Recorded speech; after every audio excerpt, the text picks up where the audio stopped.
Today we're at Arena Birmingham for the 15th BBL Cup Final. There will be a brand new name on the trophy in just a couple of hours as Worcester Wolves and the Cheshire Phoenix battle it out to win the BBL Cup for the very first time. Oh my goodness, how wonderful is this, eh? I'm in Birmingham, I'm home for the BBL Cup Final, and as I said it, look, these two teams are going to be battling it out later on to see who lifts that cup for the very first time in the club's history, and as you can see, a sea of orange there as well. Now I'm joined by the one, the only, Vince McCauley, coach of the London Lions. Can we get a little fist bump or something?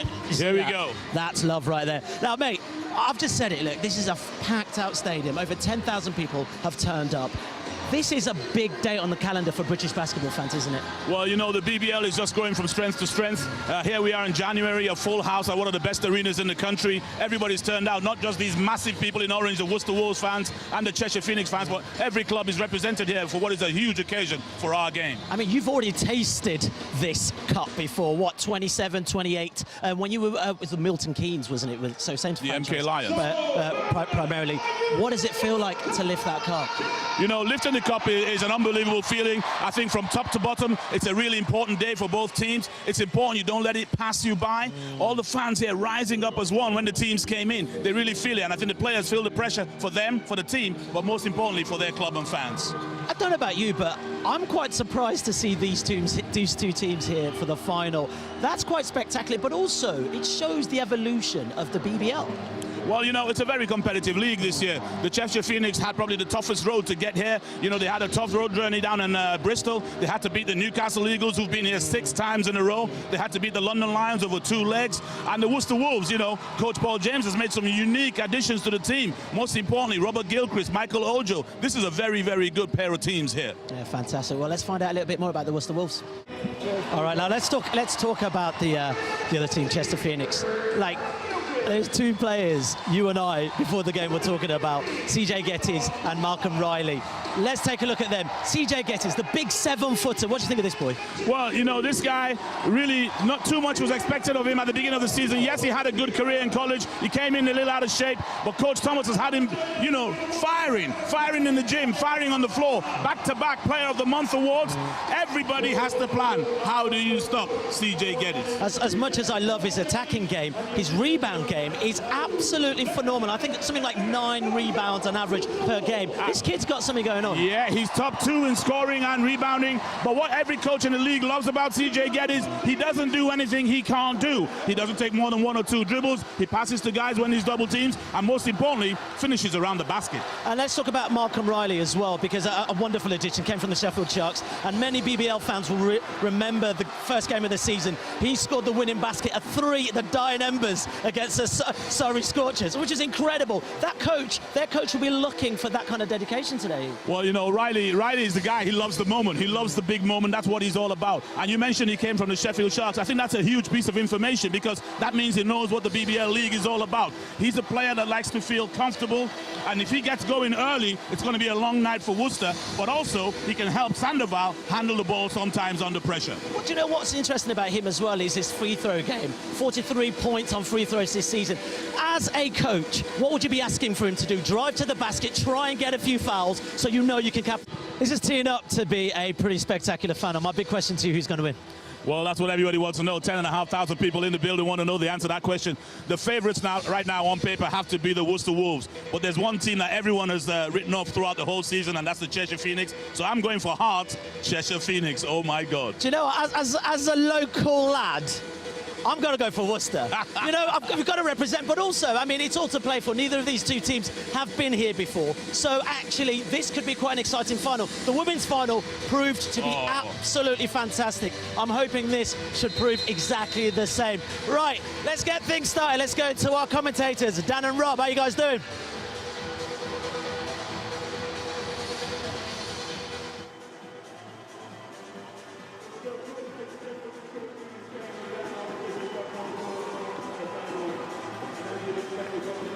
What a half.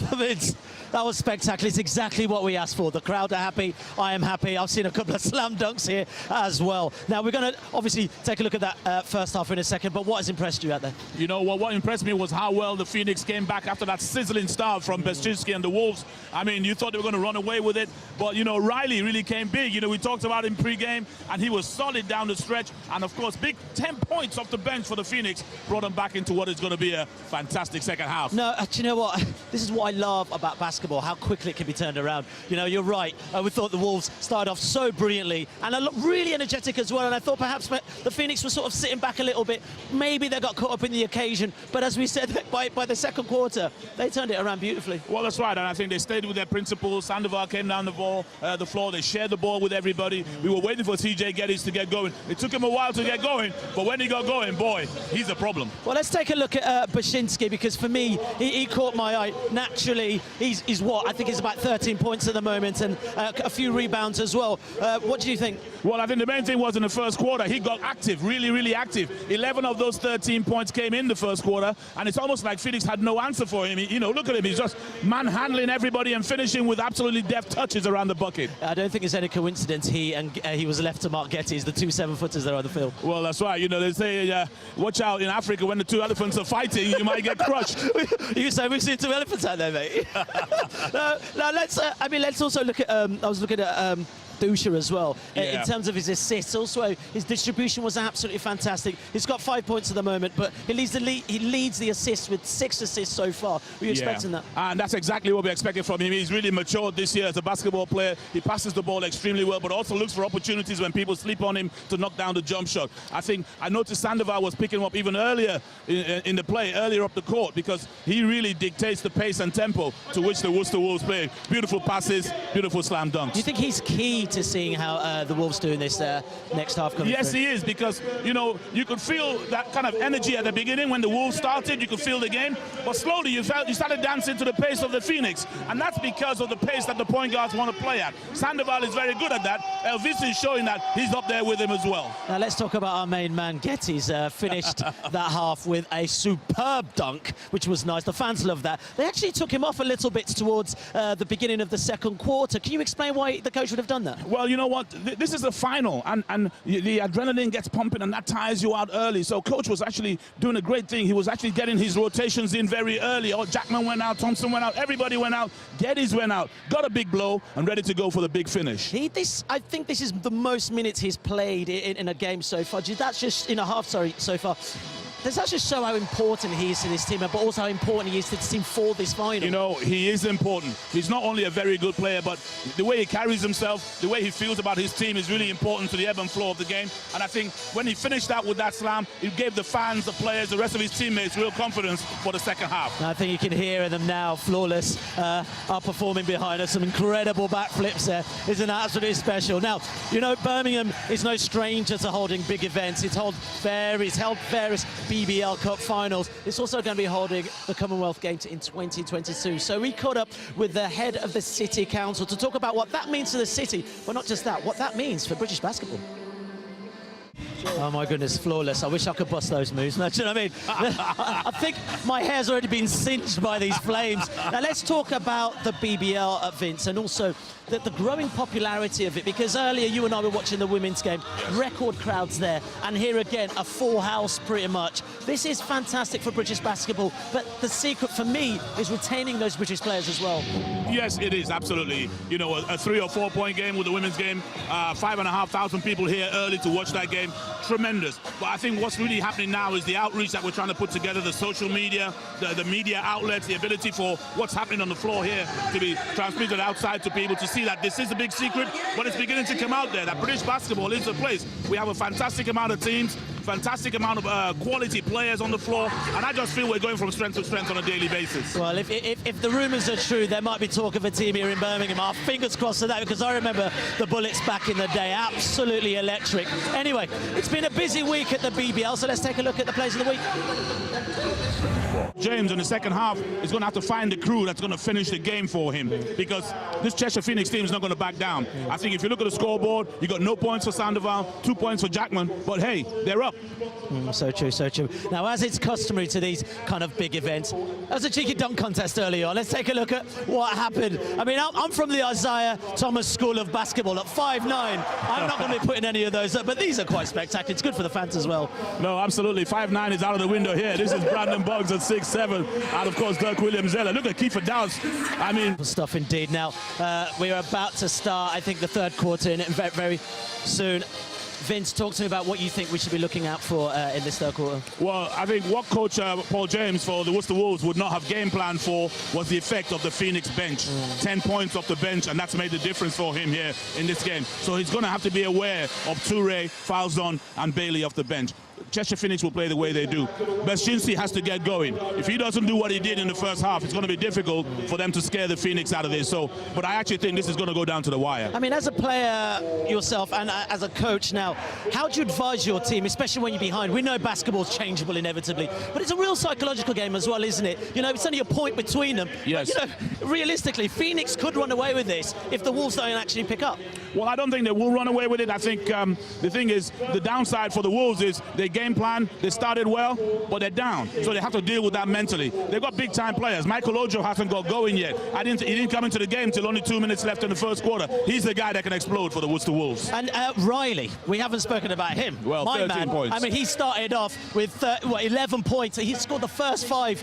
He was explosive. He's exactly what we wanted to see. He's exactly what we wanted to see. He scored at layups, he scored the free throws, he scored the threes like we talked about earlier on. He's been huge for them. That experience that he has already in this league, he looks really comfortable in the final right here, and he could be a danger guy. That's what it is all about, staying calm. Right, let's go back to Rob and Dan. Definitely. Well done. Mate, absolutely fantastic. Well done. Congratulations, and go enjoy your trophy. Thank you very much, man. I'm about to go celebrate with my team. Let's go. Fantastic. That's what it means to all of them. Those fans, you know, they were all nervous out there. Earlier in the game, we're so nervous. Those guys delivered for them. Do you know what, though? I mean, they came off, and you said it. You know, I was like, what would they need to do to come back into this game right at the half-time? And you said, look, they're going to come out with the same kind of intensity, and they never let the Wolves get back into this. No, I think, you know, Sandoval, you know, he wasn't the top scorer today, but in that third quarter, when it was being decided, he controlled every second of that third quarter. And you know what put a smile on my face? Bailey, the pit bull, literally didn't let the Wolves get anything, hustling all the way, trying to go for the steal, intimidation all the way. Physical, and the X factor for the Worcester Wolves is Michael Ojo, and when they brought him in as the guy that could help them get back into it, that's when Bailey went into his own, and that battle was worth watching in that second half. But can I just say, though, I'm two teams here. Two fantastic teams here. There we go. Look at them there celebrating. They've got their T-shirts on. Absolutely wonderful. They must be ecstatic. And also, I know they're kind of mid-table right now, but line them up for the rest of the season. They'll take a lot of confidence now. Oh, no, don't be mistaken. They're not just mid-table. They've been so busy going through this cup. They've only played X amount of games. They've still only got 5 losses, which is not far away from being in contention. Look, these boys are going to be celebrated tonight. As a coach, what would you say? Because you've still got a couple more BBL Championship games to come. Would you say, go on, lads, go enjoy yourselves? Or would you say, look, we've still got a big season ahead of us? I was watching the bench right at the end there when Riley got fouled to go to the free throw line. He was mad that Riley didn't keep the ball moving so they could run more clock. That coach is all about winning, and he's not going to be relaxing at all. But the thing is, can you fully enjoy this? Because, as I said earlier, you have still got the season ahead of you. There's some big matchups they've still got to go. Fingers crossed for playoffs as well. You know, they've still got a lot to do. Yeah, it's a kind of halfway point, so you're going to enjoy it. But most importantly, look at what they had to do to come back. They were 13 down with seconds to go, or whatever it was, against Newcastle, stole the ball unexpectedly, won the game. They really were 13 down against us in the second leg of the semi-final. They came through and won. This team had the guts, and I think maybe this is their trophy. Let's see how it goes the rest of the way. Bear a thought for Worcester. My boys, the local Midland boys, I mean, they're going to be hurting right now. But also, in terms of confidence, they've got to lift themselves up because there's still a bit more of a season to go, bruv. Coach Paul James is a seasoned veteran. He knows what it is to win. He knows what it is to lose and bring your team back. They had that poor start to the season, as we said earlier on, but as the pieces gelled together and as more people got added, they became a very, very tough team. That was no easy game today for the Phoenix. Worcester Wolves played their part. Look, they've got to pat themselves on the back. They took them to the wire. I know by the second half it was tough, but you know what? They've got to hold their heads up high. Absolutely, and you know, that organization is growing into one of the better organizations in the BBL. You know, what they're doing through the Worcester Wolves University partnership for the Wolves is sensational, and don't be surprised to see them in another final. Oh, let's throw over to Dan and Rob for that trophy presentation. Congratulations. You know, it is brilliant to see. I always have this sort of a mixed feeling, because there is one team that is down and out and feeling quite sad for themselves. But I mean, look at the Phoenix and the fans. These fans have waited a long time for this trophy. Well, that's an important shot there. You see the young fella at the front, the new GM for the Cheshire Phoenix, James Bryce. You know, the team had struggled the last couple of years, gone through 4 or 5 coaches in the last couple of years, looking for some settlement. When he came along as GM, he brought back some of that spirit, you know, in conjunction with Mike Burton. And when Ben Thomas came along and became the mainstay as coach, that real, you know, bond that they all have, you can actually feel it within the team and within the fans. Those guys, they're going absolutely nuts for them. It's fantastic to see. Do you ever watch scenes like this and think, you know what, I want to get back in here. I want our boys to come back here. I want the London Lions to come back here and win the Cup next year, because this is a superb feeling. And you know, as a coach, how much of a lift that is for your players. Oh, for sure. And it's not just me that's thinking that. I'm sure every coach in the BBL is thinking exactly the same thing, because it's such an immense occasion for our sport. You know, big audience here, both, you know, 10,000 in the building and millions worldwide. It's the first kind of trophy that's given out, if you like, this, you know, in the year, and everybody wants to make sure that they get that one on their belt. So everyone is out there thinking, I've got to be here, I've got to be here. I just love seeing these fans, you know, like, especially, look, they've come all the way from Cheshire, and it is really, really special for them. And you just look at them, they're going to be here partying till the end of the evening. Goodness knows how long they're going to. I could tell them Birmingham is a good night out. So I'm sure Sunday night in Birmingham is going to treat them well. There might be a few phone calls into work tomorrow morning. Sorry, folks, but I won't be in.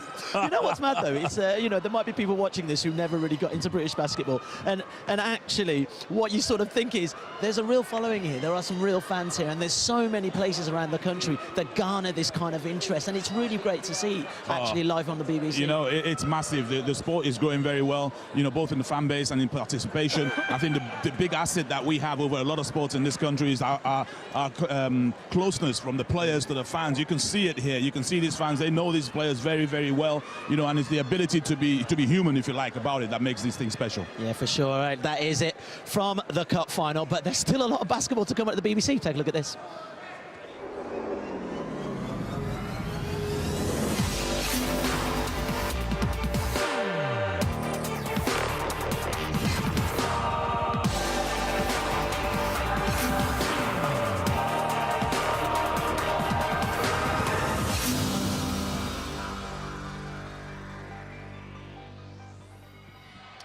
Wonderful stuff. Make sure you tune in for that. Look, congratulations to the Phoenix, commiserations to the Wolves. It has been a fantastic final, and I hope you guys enjoyed it as well. And I hope you enjoyed the women's basketball earlier on as well, because this is a wonderful venue for basketball. Vince, my man, pleasure. Give it another one of those. Let's do that. Thank you very much. This is basketball right there. All right, guys, thanks for joining us. We'll see you soon. Have a good one. Bye-bye.